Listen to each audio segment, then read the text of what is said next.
Well, good afternoon, everybody.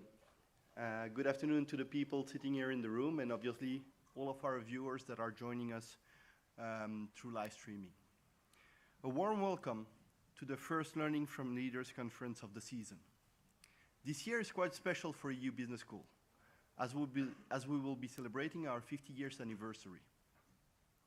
That means that we will have a mix of different events. Some of our Learning from Leaders will be digital, and some others will be on site. Starting with this one, and we will have two more, one on November 14th in Barcelona, and one other one in Geneva on November 23rd, followed by Munich in February 2024. But let's come back to today.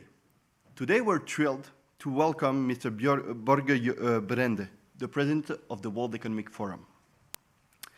Mr. Brende, on behalf of the entire EU Business School community, I would like to thank you for having accepted our invitation. Your presence to the Learning of Leaders events will enrich the student experience and our faculty experience as well. They will gain insights from your extensive knowledge and experience in the global business landscape. And we are confident that your presence will be a source of inspiration and knowledge for all the attendees. Welcome, Mr. Brende. I am now leaving the floor to the one and only Peter Van Am, who has masterly hosted the Learning from Leaders for the last 4 seasons. Thank you very much. Thank you, Luc, and welcome everyone. It's so great to see all of you again for the first time this year. We have done this series, Børge, for the last 3 years as a virtual learning series, and we started it during COVID, when both of us were, of course, at the World Economic Forum trying to connect world leaders virtually, but of course also students have to learn and connect with each other, and so that's what the origin of this speaker series is. So thank you so much for joining us. It's special to see you in person, I think for all of us, for me too, of course, because COVID has disappeared as a threat to our health or to travel. You've been traveling the world, I think. Where have you been the last couple of months? Oh, last couple of months, that's a difficult one. Firstly, thank you for the warm welcome. Great to be here, and good to see you, Peter. We used to see each other almost every day, so that's a change. So I just came back from London, and before that I was in DC, and then Saudi Arabia. That's the last 2 weeks. The last 2 weeks. But if you asked for the last 2 months, I really don't remember, but it includes India and China. But you are based in Geneva. The new champions. The new G2 and maybe 4. Yeah. When you've been traveling in the last couple of weeks, of course, terrible events have been unfolding in the Middle East. You're a diplomat, in addition to being the president of the World Economic Forum. Understanding that this is very emotional for many people, what's going on. Can you help make sense what is happening on a geopolitical level and what's at stake for the world community? A lot is at stake. To make sense of it, I think, is harder. But it is a reality what is now unfolding. I vividly remember 2014 when we had the last Gaza war, and together with then the presidency of Egypt, Norway, when I was foreign minister, were in charge of the donor conference for rebuilding Gaza after the war. So now, almost 10 years later, I guess there will be a donor conference in a year's time where one has to rebuild again.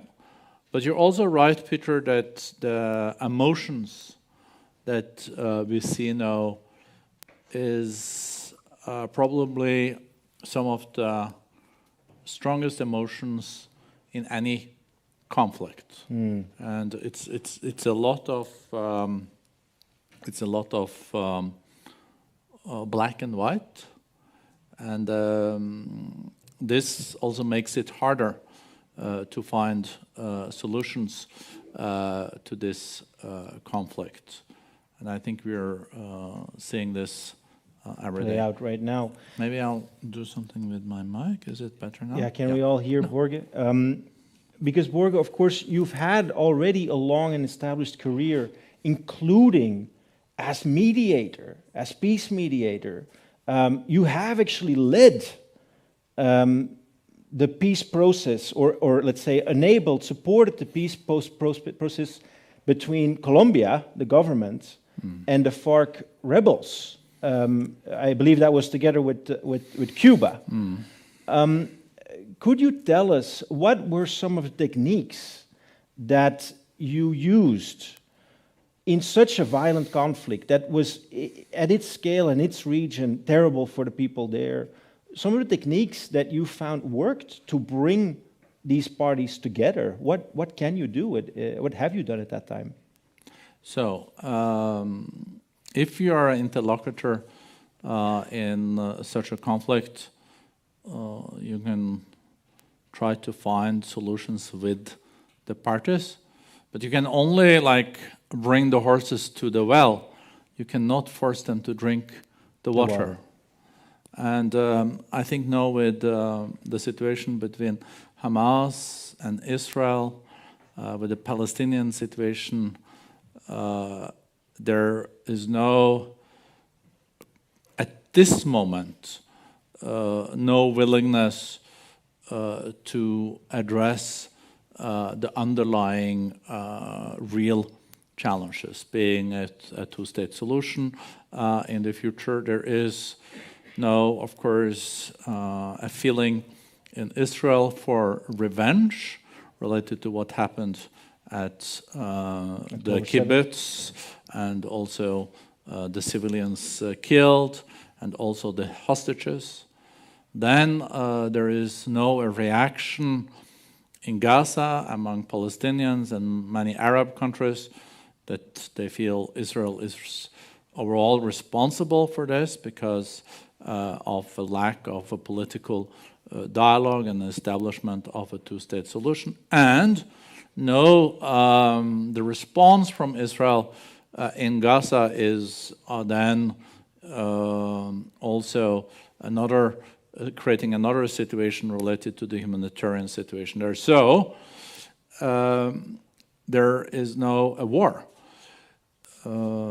but hopefully, even after, hopefully it will not escalate further in the region, because that's always a risk, and then you will easily have Lebanon drawn in, Syria, Iraq, and the whole Gulf could possibly also be drawn in.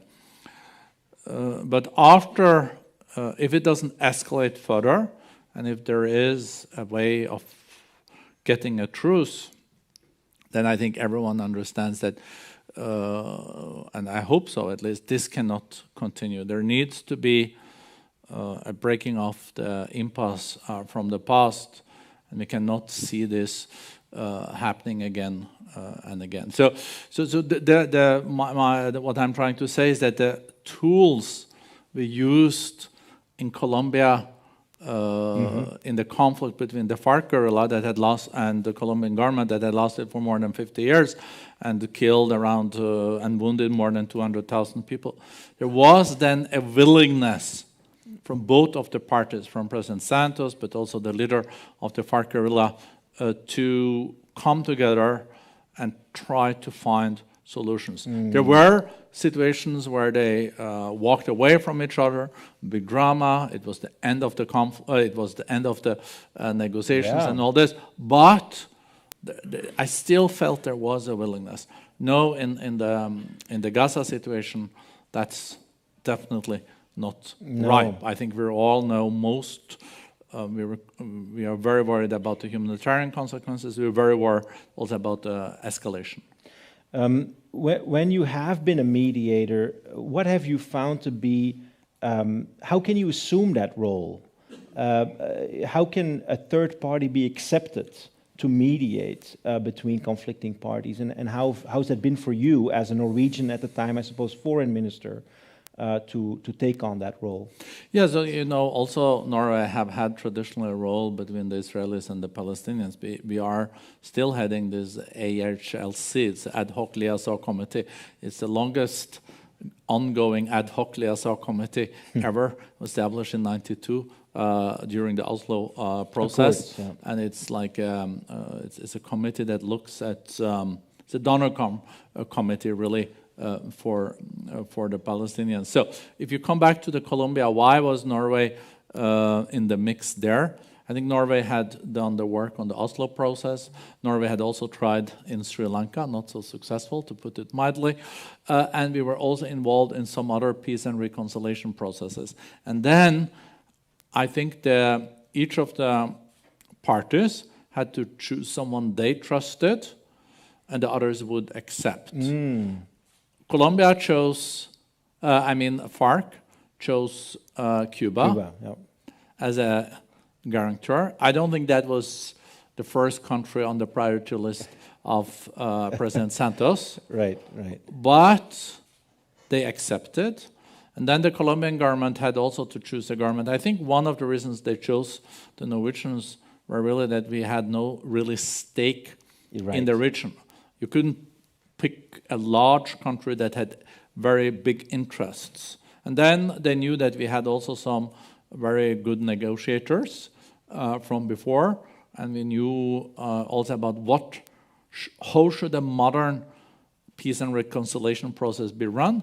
And there's so many legal questions also on transitional justice. So you needed really good lawyers also in international law to be part of it. So of course there's a figurehead, there's a main person. You, of course, being the foreign minister, I suppose at the time, was one of the key people who would literally sit people at a table and have them speak to each other. But then you had a back room with lawyers who were working on, like, do we put that into technicalities? Is that how it worked? Sort of, but everything is much more complicated in life than it seems from the outset. I would say the ones that were driving the negotiations were a group of civil servants on the Norwegian side, where we had also a head of the negotiations. Yeah, his name was Dag and Nylander. He was an experienced Norwegian civil servant, a lawyer, and also a Spanish speaker. Okay, yeah. That is crucial, critical, of course. Critical, because the English. So we should knowledge, continue now in Spanish, then. Yeah. Muchas gracias. That's fine. But it's so that team were doing the negotiations. Groundwork, No, and they negotiated with So the lead negotiators were from the Colombian government and from the FARC government. Okay. So they were facilitators of the process. And then Cuba kind of were there also. So when there was a problem between FARC guerrilla and the Colombian government, these teams came in and tried to say, why don't you look into that? Why isn't that a possibility to find such a solution? And when it got really bad, that's the when you had to team fly in. called me, or they called the Cuban foreign minister, Bruno, and then we maybe came in and tried to then... So you were more like the bad cop in the good cop, bad cop situation? Or, I wouldn't say maybe good cop, bad cop. I'm not so sure. I think we were more they knew it was like really serious, because then I think the reality was that with the FARC, I think Cuba had leverage. Right. And Venezuela had leverage. But Cuba had also leverage with Venezuela. So they could nudge FARC if they were going down a rabbit hole. And we could also nudge, the Norwegians could also nudge the Colombian government if they were going down their rabbit holes. But, these things took 6 years. Yeah, so incredible. we got to know each other pretty well. So it wasn't, after some time, there were also relationships established, and there was trust. And we could also, of course, push FARC and Cuba can also speak to the Colombian government. But it's really, really fascinating. I remember first time, no Norwegian foreign minister had ever been to Cuba before. After the revolution, but not crisis. before that either. So I remember the first time I came to Cuba as a first Norwegian foreign minister. People were like, some people complained in Norway, our foreign minister shouldn't visit, blah blah blah blah, and you can just they had their reasons for not visiting. But then when I came, and it was in the outset it was in a suburban area of Havana. Yeah. And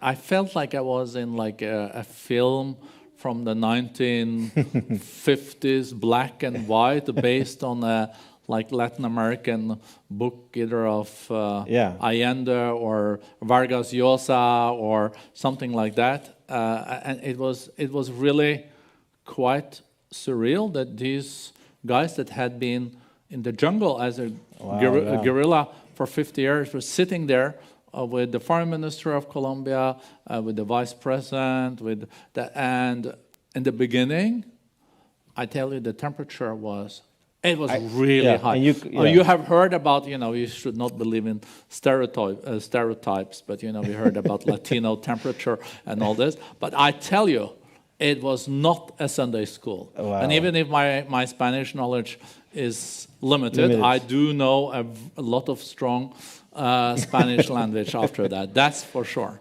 But it had to go. They had to vent. They have seen civilians killed on the Colombian government side, soldiers. But there was also a lot of victims, of course, on the FARC side.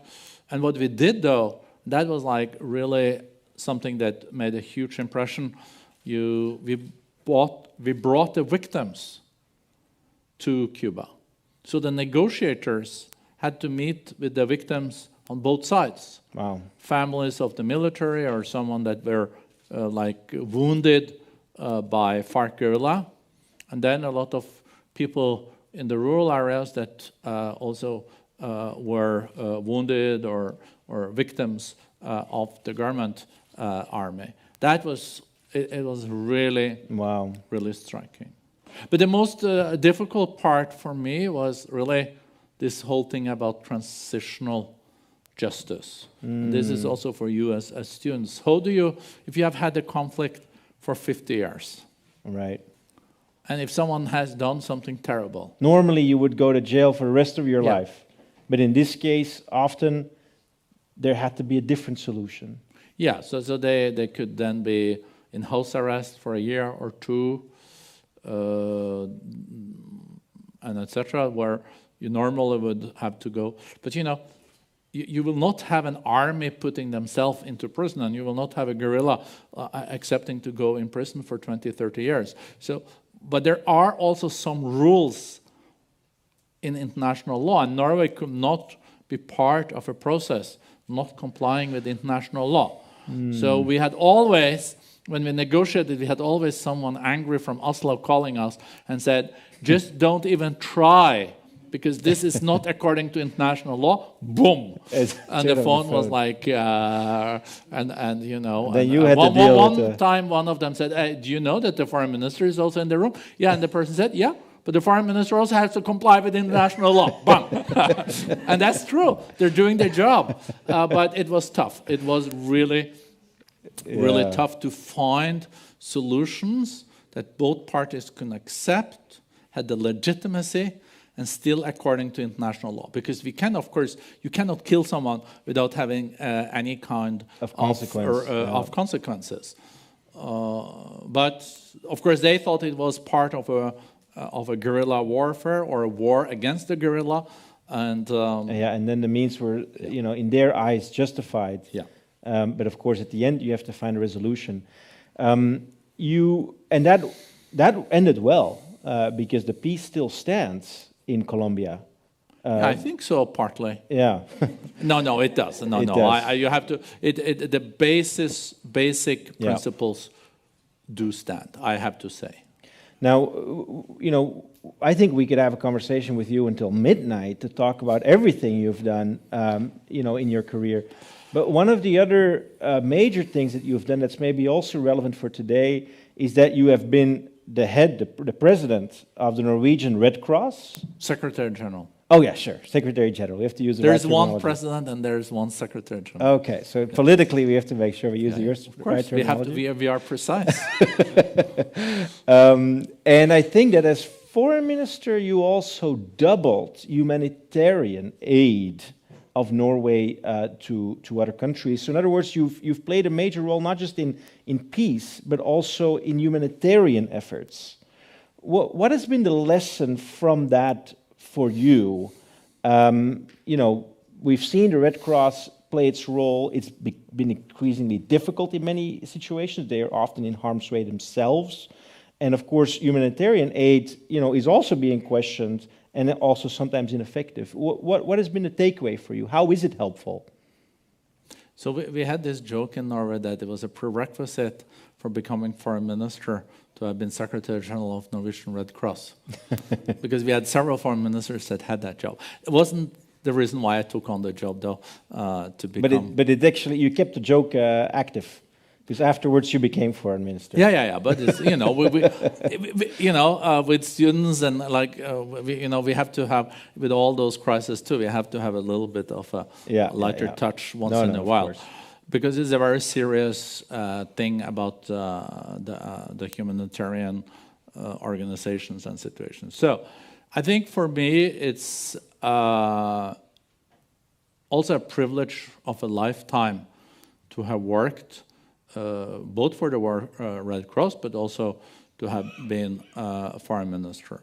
When it comes to the Red Cross and the Red Crescent too, it's based here just a few hundred meters up the road. IFRC is here. That's the federation, and then you have the ICRC, as you know, with a little bit different mandate, but they're both there. IFRC being the umbrella organization for all the national societies of the Red Cross, and the ICRC with their own mandate, as you know, as a Swiss international organization. So I would say that the humanitarian organizations have a critical role in a polarized, fragmented world. These organizations are able to talk to all, including all parties included, and they're not activist organization on the political side. So they don't take a political stand, but they have the humanitarian principles that they comply with. So that's why ICRC now were in Gaza, and they were the ones bringing the hostages over to Israel. So that house, for example, that ICRC is having in Gaza is a house I stayed several times when I was Secretary General of Norwegian Red Cross, and it is we were able to have operations both in Gaza at the time, but also in the West Bank, and we had also collaboration with the Israeli Red Cross. It's not really a Red Cross. It's David Magon. David Magon, I think it's the name of it. So that's a special national society with their own emblem, but it's part of the international federation. So being part of the Red Cross and I was like there for the relief operations in Haiti, with the flooding in Pakistan. I think it shows you that humanitarian assistance that is neutral and impartial have a critical role. The problem is that many of these humanitarian crises are they are going on and on for decades.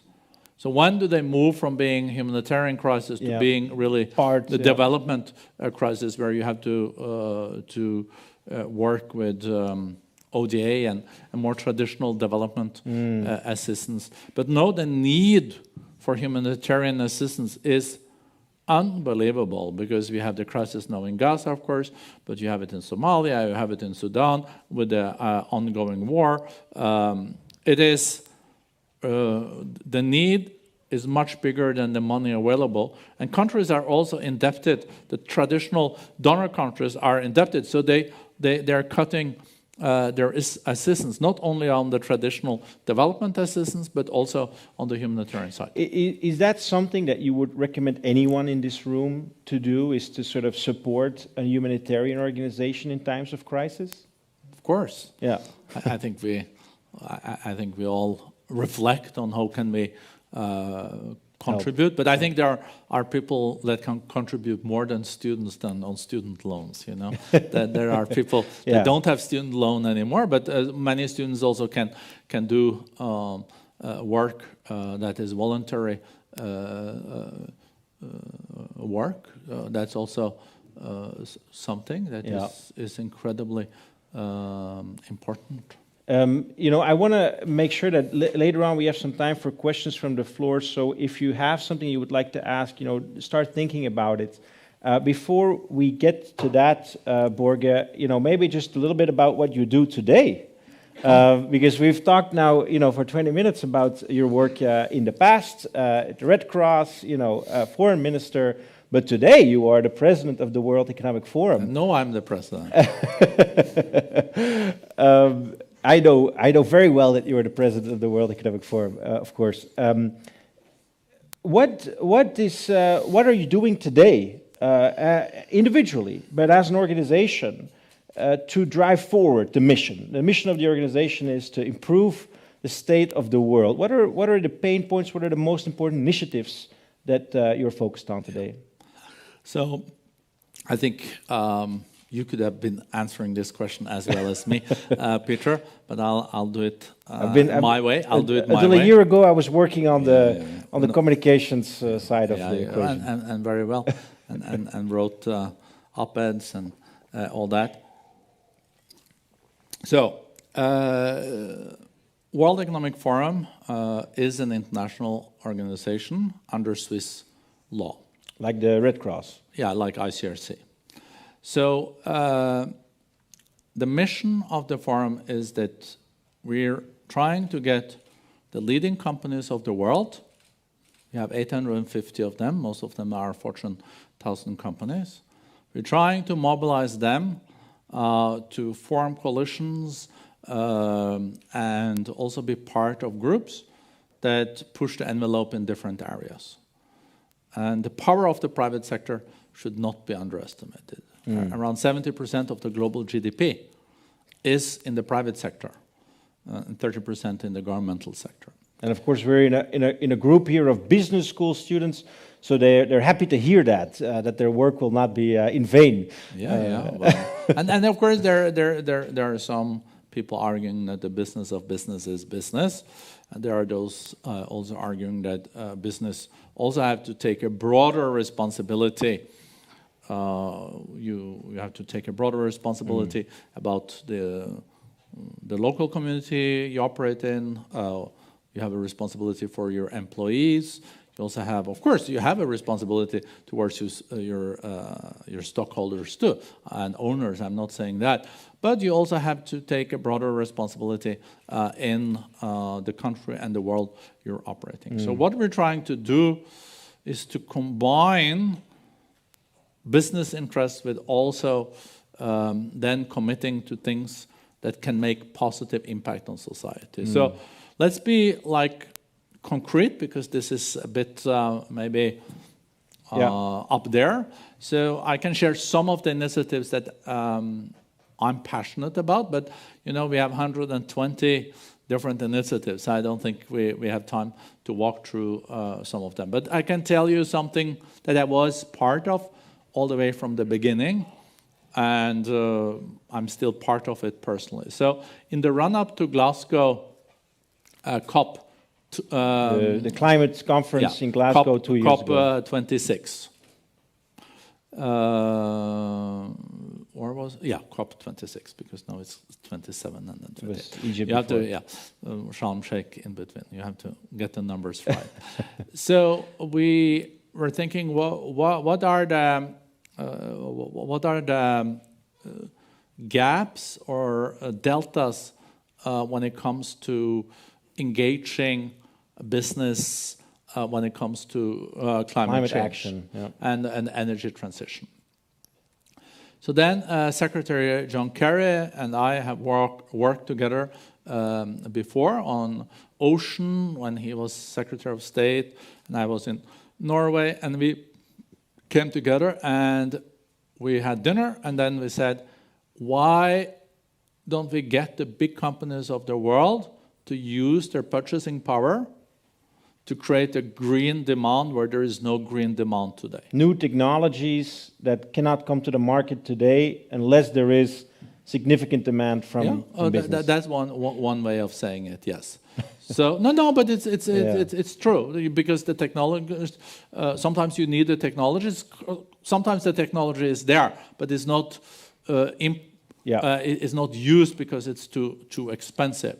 So then with that initiative, we got the Apples, the Amazons of the world to commit. So, for example, Apple said, we persuaded them to be a part, Tim Cook, and then we said, why don't you say that 25% of the aluminium you're buying in the future needs to be green?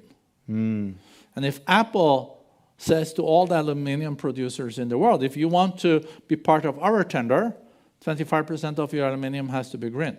Then you create a demand for green aluminium produced on renewables that were not there before. You have to pay maybe a little bit more, but Apple was willing to do that and at least create that demand. To make its beautiful marketing video that we've now seen. Have you seen that? I saw that. That has been questioned by the European European Commission. I saw that. But is it? I mean, it's an amazing idea, and we've seen it work. You've given the example. I mean, is it really that you then just WhatsApp John Kerry or Tim Cook and say, "Shall we do this?" And they write back, "Let's do it." Is that how it works? I mean, how do you? No, I said it was a dinner with Kerry, though, where it started. But he has a lot of also, he has a persuasive power on some of the American companies. John Kerry, of course, is climate envoy of the United States government, and so he has that formal authority. Yeah. And we said to the companies that we're going to launch it in COP 26 with President Biden, and then we had companies then from cement industry, aluminium, steel, transport, aviation, fertilizers. Yeah. So now there are those that buy fertilizers are saying, our fertilizers needs to stick to these and these criteria. If you want to sell, for example, to Cargill or to the big agriculture conglomerate globally. So I think this coalition has created a green demand. Then we have another group, CO climate leaders. I think I heard from them today. Is that right? Yes, they put have out this letter. A letter. You're better. You're super. I try to stay up to date. You're sitting at your home office reading everything, huh?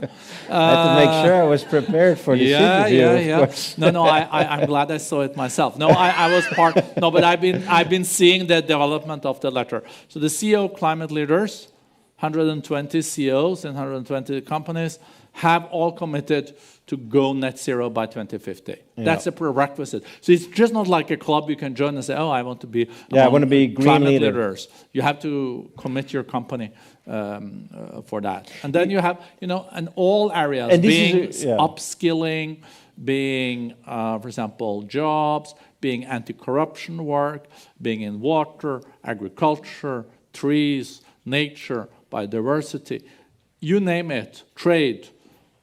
We have 120 different initiatives that companies are part of. So we are, and of course I'm totally objective. You're totally objective. We are the International Organization for Public-Private Cooperation and Partnerships. That's great. I can confirm that. Thank you. You still like us? I still like you. Of course I do. So you do these initiatives, and you mentioned the climate initiatives. I mean, amazing names, right? I mean, Apple, Microsoft. I think the climate leaders, IKEA is there. Like everyone is in the room. Is that something that makes you hopeful for the future? Because I think that among a lot of the people in the room, there is also a certain anxiety, a certain fear for the future that, I mean, we feel it almost. I mean, how hot was this summer? You know what I mean? The hottest on record, including here in Geneva and many other places. So people might feel like, hey, we're actually losing this battle.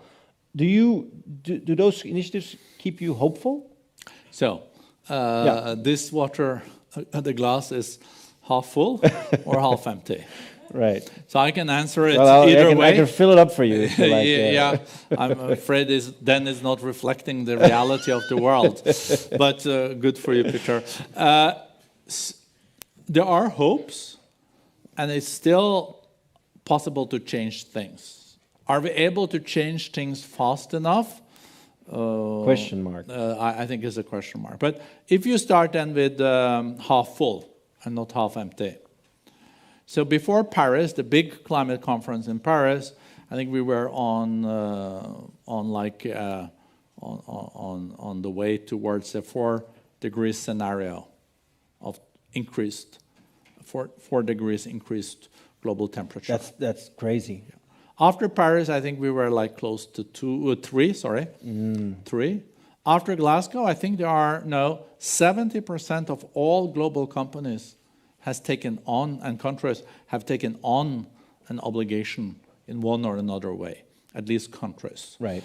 So now we are more on maybe a course for 2.3, but there is, of course, positive to have gone from 4 to 2.3. We should be down to 1.5 that we have agreed.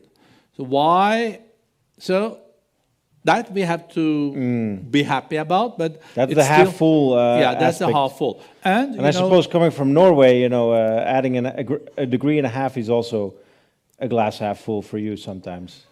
So I think we should not take on the glasses of Norway in this respect. I think we need to have global glasses. No, for sure. So but it is a paradox that those nations.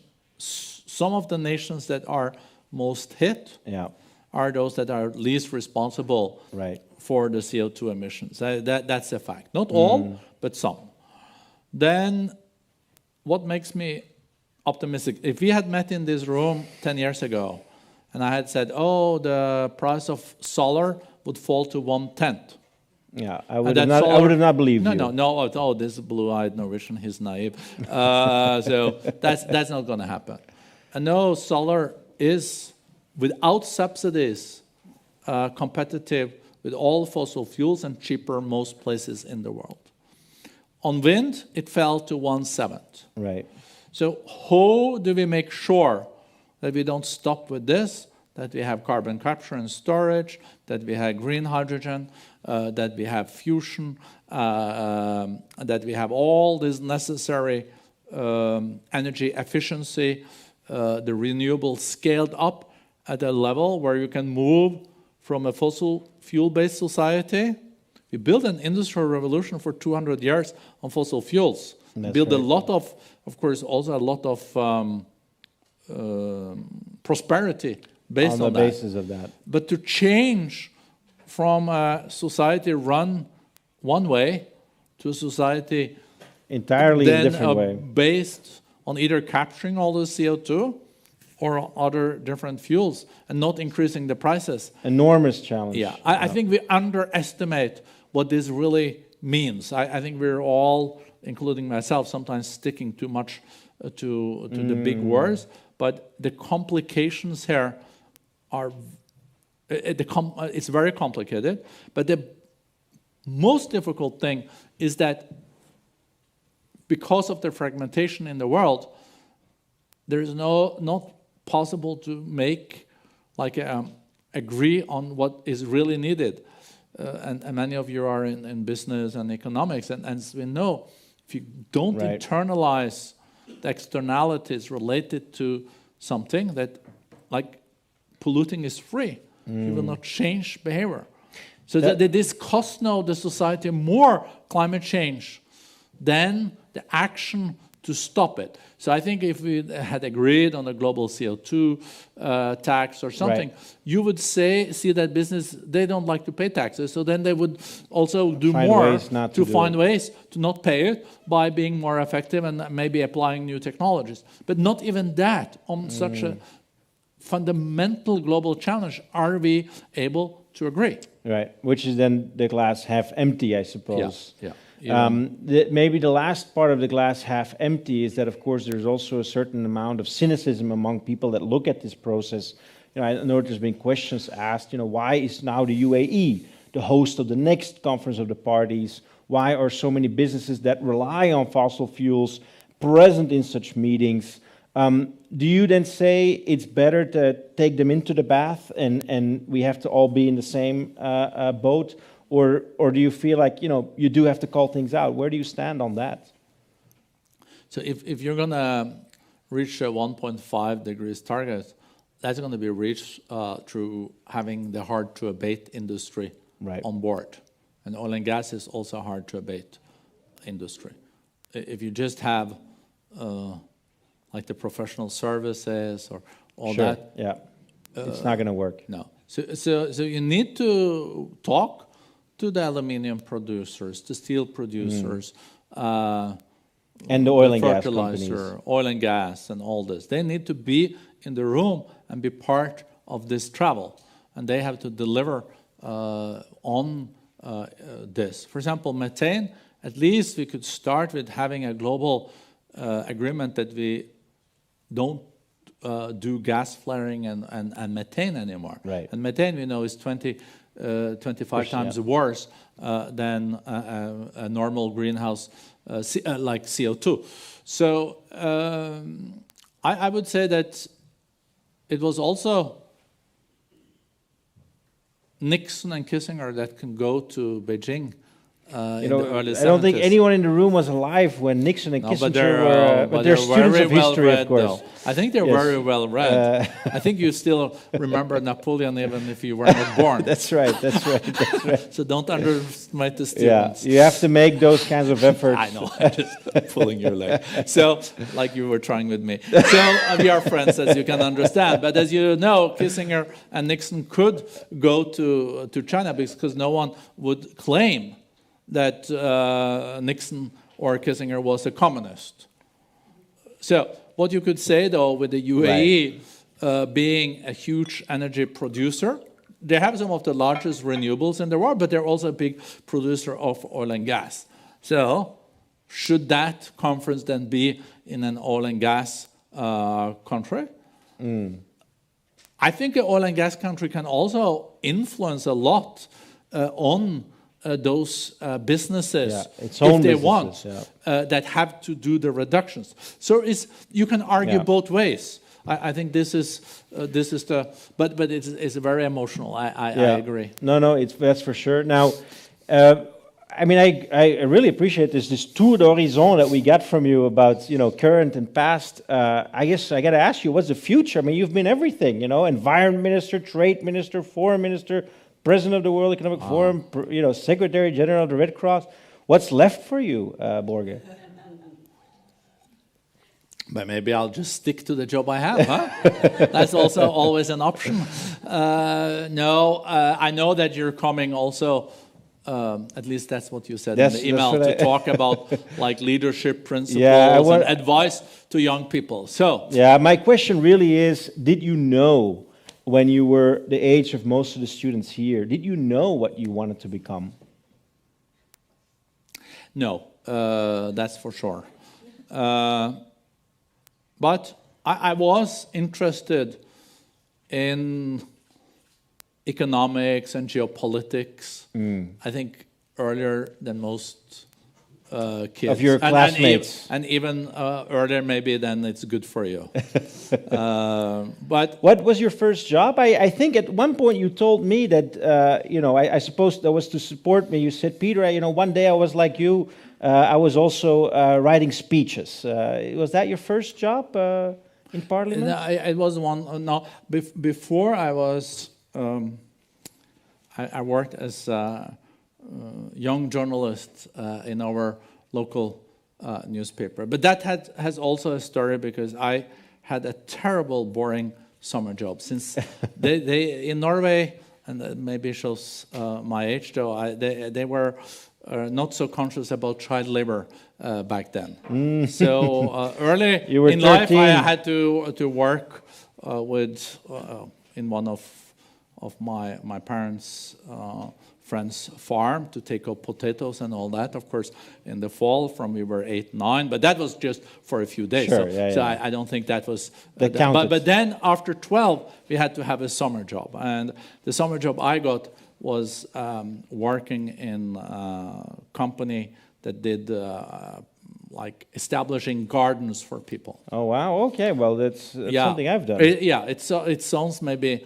nicer than I felt it was at that time. You know, it was hard work, and I was just very firm on then next summer or the summer after find not another to do. job. So then I had my local school paper that I was editor for, and then I went to the editor in the local newspaper, and I said, I can even work for free, I said, during the summer. So he hired me, not for free though, because I don't think that was the deal. And so I worked a few years in the summers. And it got you into writing, I suppose. Yeah, writing. And then when I was a student, I was also in youth politics. And then I was 21. I was hired as first part-time, but then full-time for some time as the speechwriter of our former prime minister. That's fantastic. In the parliament. It sounds like a really cool. I mean, at least to me, you know how much I like to write speeches. But then it is hard work, though. It's hard work. Yes, and that's it's true. easier when you're a bit older, isn't it? Yeah.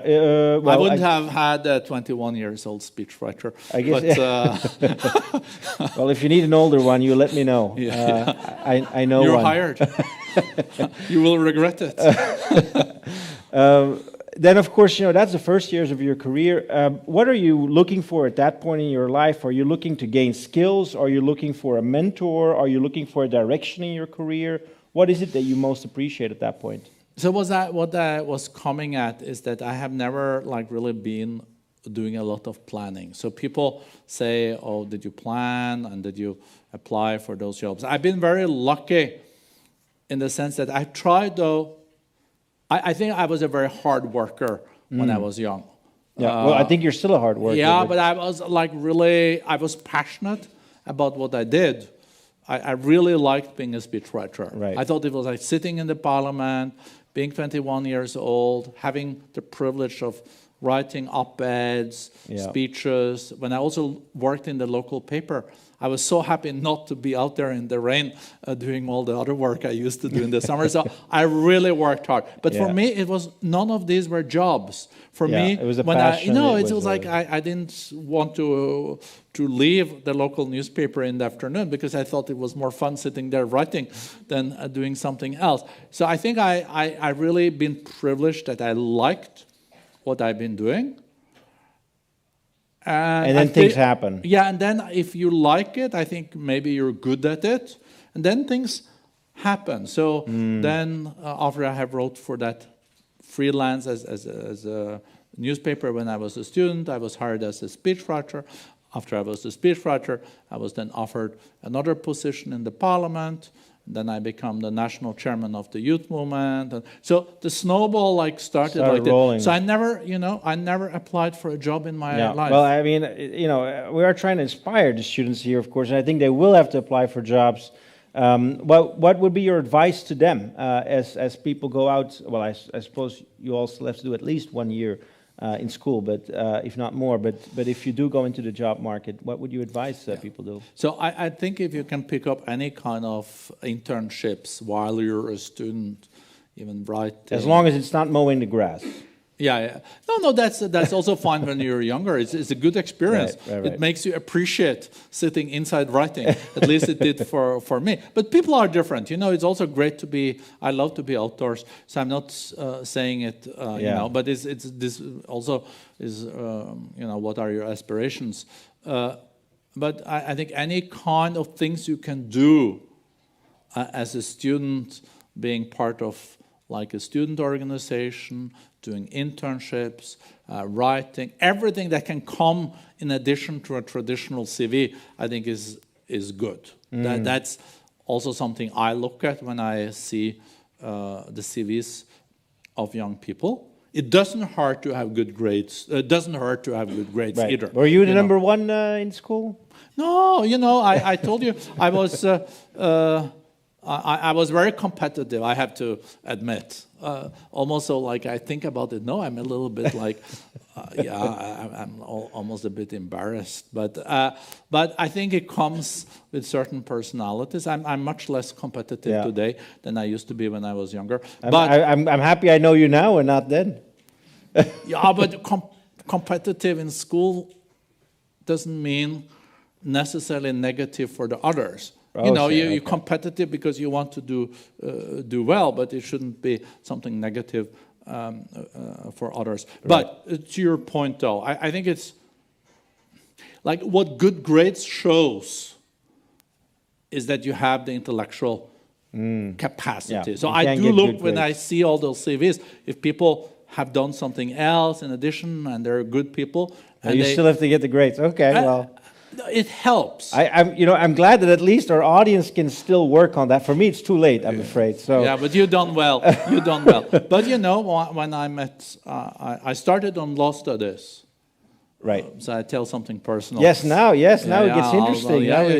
We get a story about failure. I was not expecting that. It's not that. It's not a total failure either. But I started on law studies, and there I met my future wife. That was nice. That's the greatest success of them all. Yeah, she became my girlfriend. But then I realized, no, law studies was not for me because it was far too hard work.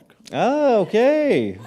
You had to really, and I had all the other things. I was a speechwriter, I was in the youth movement, and I competed with my future wife, of course.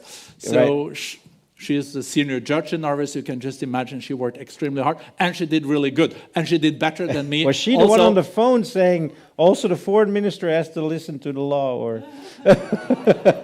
She has at least, and that's a different story I can come back to, at least she hasn't brought me into trouble. Yeah, that's and some other that's right, people, not political me, families. but political. And then you end up, you left the law studies and went to do political science. So my point was then I realized that it was far too hard work to get good grades at the law study. That you really had to work. See, now we learned something really interesting. No, you had to work really hard. Right. It didn't come easy. So then and you will not like this, then I swapped to economics and business. There we go. And there I found out that I think it's the best study ever. There I found out that it's more my natural talent, I think, with numbers and all this. So I could really read very hard before the exams and do okay. Well, I think you scored some points with our audience here on that in that regard. I want to make sure that we, in the last few minutes of our conversation, that we do allow for some questions from the audience. So if I can have a look, I think there's a mic going around. If you want to raise your hand if you have questions. I've got one there, and I think I'll take a second one and a third one here. So we'll have first the gentleman over there, the lady here, and then the gentleman in white in the back. Oh yeah, if you want, or if you want to go first and pass the microphone. Yeah. Okay. You wanna go to the microphone maybe, or? Okay. There we go. And you can introduce yourself, maybe something briefly about yourself, ask your question, and then pass on the microphone to the gentleman over there, and then in the back. Yeah, of course. Hi, my name is Jessica. I'm Chinese-Australian, and I've been here for just over a month now. Oh, welcome. Thank you. And my question is, at the AMNC 23 in Tianjin, the World Economic Forum discussed the issues of climate change. It was mentioned that a global approach was planned to uphold global solidarity and multilateralism. So how does your current position align with these objectives? And what long-term practices has the World Economic Forum been working on to mobilize the global community towards these goals? Right. Fantastic. Do you want to answer that straight away, or do we three questions, and then I'll... We'll go to the next one. Thank you so much for your question, and thank you for being here in Geneva. It's a far way to come. So hello, I'm Ben, and I'm from Israel. And you were talking about the war that's going on in the Middle East, and you can only imagine how sensitive it must be for me. And I was sitting here and listening how you were talking about the situation in Gaza and pretty much portrayed a one-sided war. So I wanted to ask you if you had the opportunity to be in Israel and experience what is going on in that country as well, and portraying a two-sided war that's going on, and not only from Gaza's perspective. Thank you. And yeah, we're sorry, of course, for the difficult situation we've been living. And then one more question over there in the back. Safwan, you had a question. Well, hello, Borge. My name is Gael. I'm an exchange student here in Geneva, coming from Mexico. And my question is, which will you describe your biggest challenge in your career? And which were the learnings that you got from, well, as an outcome from that experience? Excellent. So we had, of course, a question on the AM&C meeting, the meeting in China on climate change. The question from Benin on Israel. Sorry. Hello. My name is Safwan. I'm from Pakistan. And as we know, the world's been dealing with the impacts of COVID, the pandemic. So what lessons have been learned in terms of global preparedness for such crises? And what is the forum's role for improving global resilience? Thank you. Okay. So, a very good and timely questions. Let me, we can take a few more if you have more time. Let me first go to the question from you from Israel. I tried to be balanced in what I said initially, but maybe not that successful. Then I would say that I have spent also a lot of time in Israel, and I even been attacked by missiles in Ashkelon from Hamas. I was there with Minister Lieberman, Avigdor Lieberman, that was the Foreign Minister of Israel, and we went to Ashkelon. Is one of the cities that are literally on the border of Gaza, north of Gaza, and we were there visiting a family, and then there were several rockets almost hit us. It was the big news on Israeli TV that day. So I think there's no question that the conflict this time was started definitely by Hamas with terrible, totally unacceptable attacks that were, and the way they also attacked the kibbutz, killed civilians, even babies, is the worst. Not since Holocaust so many Jews have been killed in one day. That's what we're talking about. So there is clearly, and was needed for the Israelis to also retaliate, and that's according also to international law that you can then respond in a proportional way. And this is what also took place, and that's why also international leaders have gone to Israel and shown solidarity. I think what is the tricky part now is what are the next steps, and why has Israel and IDF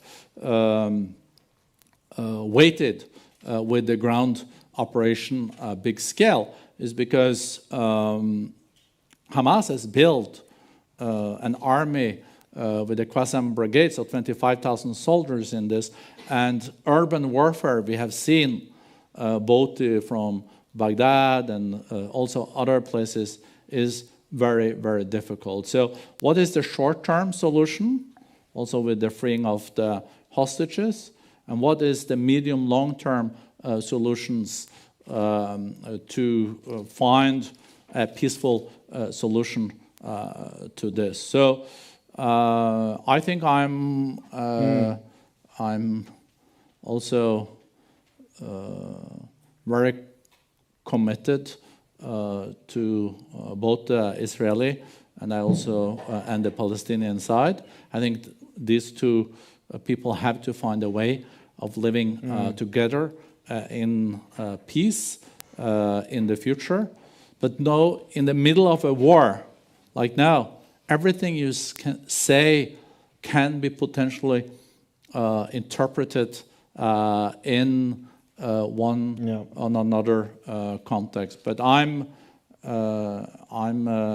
really personally very, very sad about the war, very, very sad about the civilians, and I'm really thinking about how can we secure the future of Israel, and how can we also secure a better future for the Palestinians. So to thank you, Børge. Yeah. Were you satisfied with the answer? Yeah, I suppose there's no way to, we cannot. I will tell you, it's just like I have no problem that what you're saying is balanced and everything. It's just what you were saying was portraying a one-sided war. Without saying what happened to Israel, you're saying that they targeted the kibbutz. They didn't target the kibbutz. They targeted way more than that. Why, when I'm talking to my grandfather on Sunday, he's telling me I couldn't talk to you because I had to run to a bomb shelter. Yeah.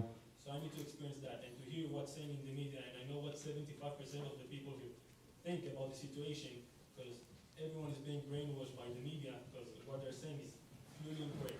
So when I'm sitting here and I need to hear that, then you can understand why I'm feeling uncomfortable to hear what you were saying. So it's important for me to address it. Yeah, I think I'm really grateful of the fact that we are able to we're able to address this issue, knowing that it is impossible, probably, for us to do anything to help at this point. And I hope that by at least acknowledging the situation, that hopefully at least we can help to create a little bit more of an understanding. And thank you for sharing your experience. I am very sorry for what's going on, and for you and what your family has to go through. I know that Børge feels the same way.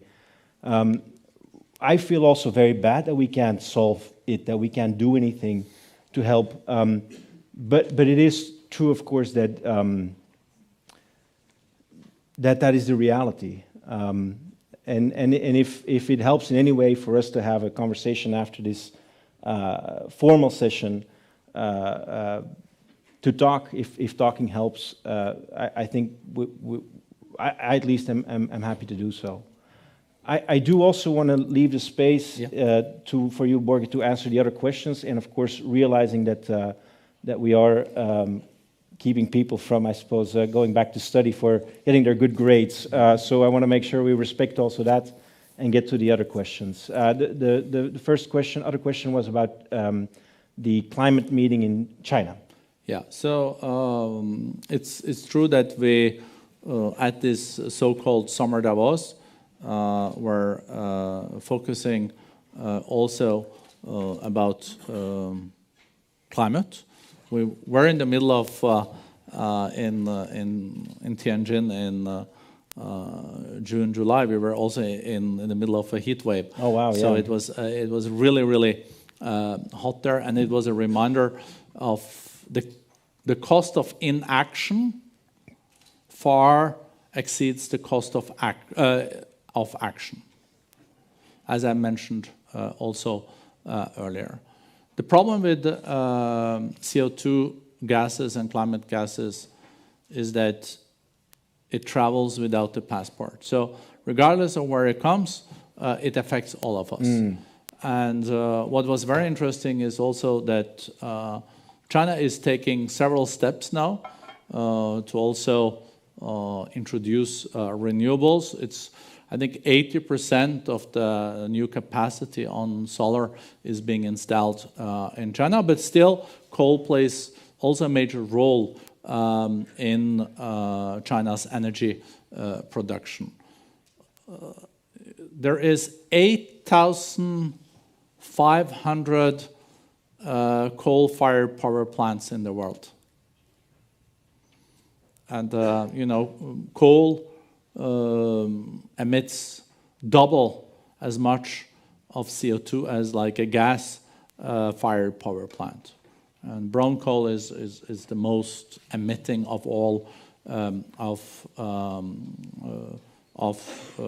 the fuels. Then there was another question. Yeah, sorry, we had two more questions. So one from the gentleman there from the exchange student from Mexico. What's your name again? Gael. And you asked basically about experiences. Maybe you can repeat, and then we can also still hear again from a gentleman in the back that we had as well. Yeah. We'll wait for the microphone again. Yeah, sorry. Thank you.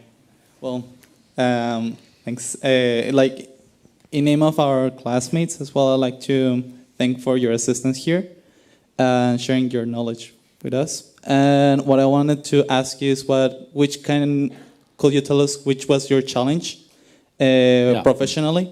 And which were the outcomes or learnings that you had from that experience? Thank you. Yeah. And then the final question was on COVID and some of the learnings from COVID. Yeah. Thank you for reminding me. So on the COVID piece, I'll come to yours too.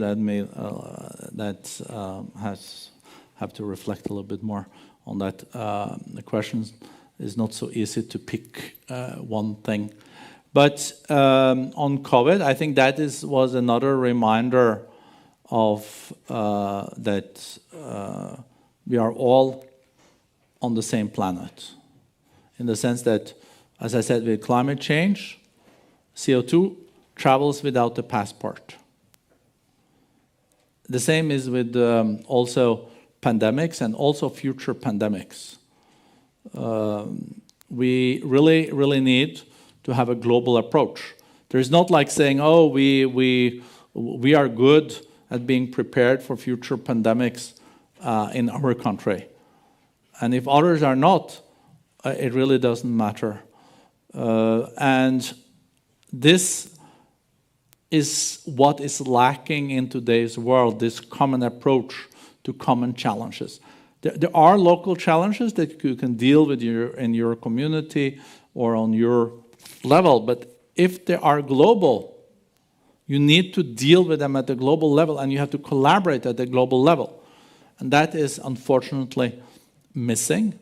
So I would say if we want to have a good preparedness for also future pandemics, we have to work together and also together try to be better prepared. Without that, we are going to see new pandemics in the future, and we will potentially end up in the similar kind of crisis as we did. If there was a new pandemic now, we're maybe a little bit better prepared. Maybe we have more masks. Maybe we know that we can produce vaccines faster. But I think we would see a lot of the, unfortunately, same mechanisms. That's I suppose, more of a glass half empty. I mean, like you had a front row seat to, of course, what happened in COVID, and I was there with you. I was at first, encouraged to see that so many people had goodwill. You saw these companies sort of like change their production sites to make, masks and alcohol and all of these things. But so you say the long-term effect that you've seen is not necessarily a better preparedness overall, globally, even if there has been, encouraging evolutions on a corporate level, perhaps. No, I think that's unfortunately a fair conclusion. Yeah. Then we had the last question. Now you can't escape it anymore. Of course, your advice for Gael.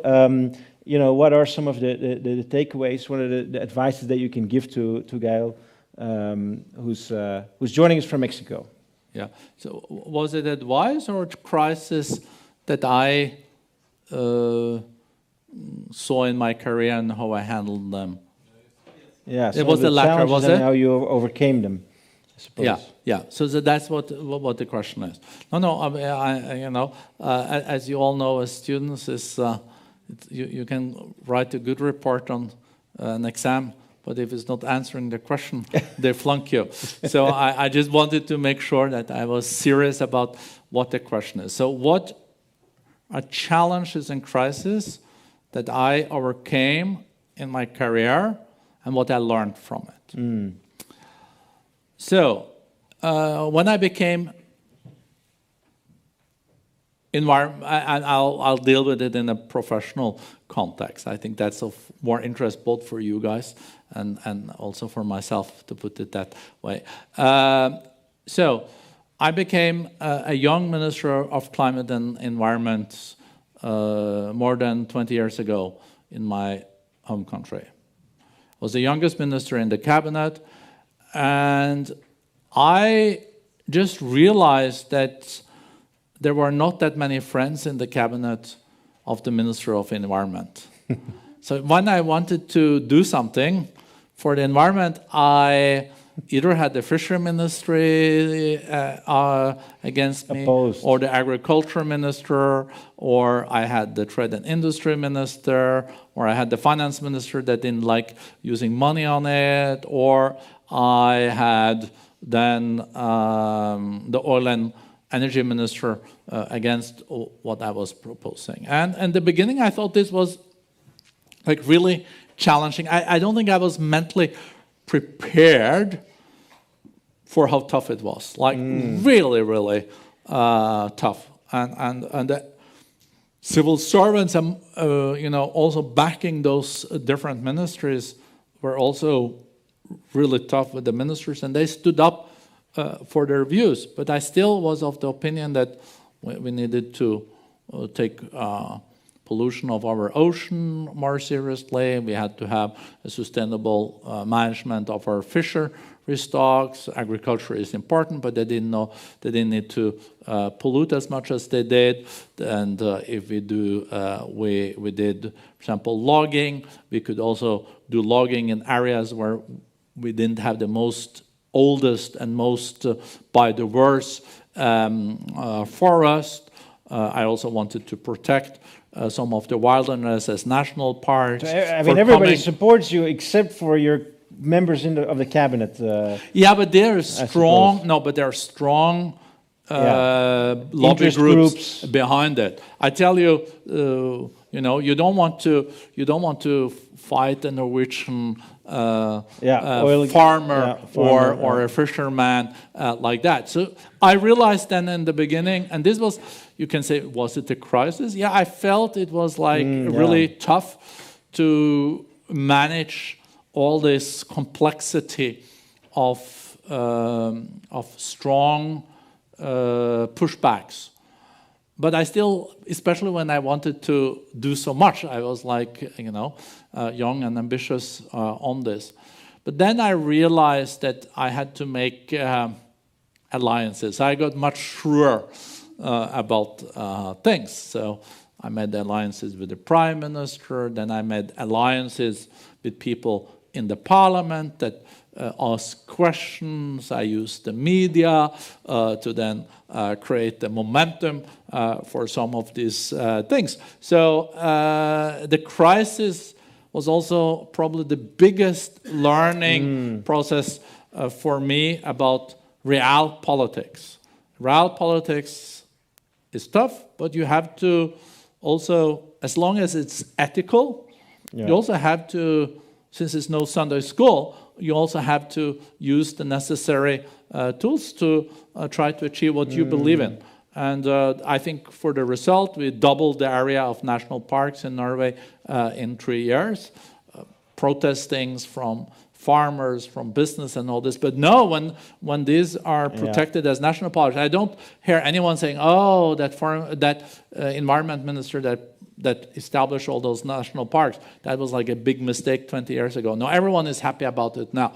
So I think in careers, you also have to be, in every career, I think you will meet challenges. I have had no jobs, and probably not you, Peter, or others, where there's no challenges.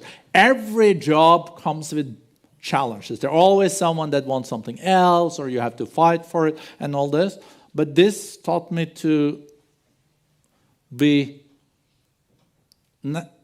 tough enough to get things done that I believed in.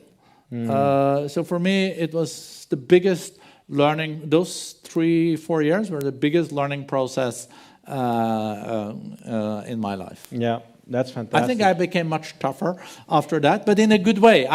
If I believe in something, if I want to get something done, I think it's the right thing, then I'm on it. And that I learned from that process. You have to but always you have to then stick to corporate governance and be ethical, and be transparent about it. And I also learned, I have to say, that I addressed it directly with these guys. I remember... And now they respect you, maybe? That I don't know. I'm not... Maybe some not. But I also learned, but these different cultures. I remember they were planning, we had like a party congress. And I had said that we should apply some international standards for our oceans in Norway. Not uncomplicated, my proposal, though, I have to say. It wasn't, because it could have implications for the fisheries, maybe even for the oil and gas exploration. So it was quite ambitious.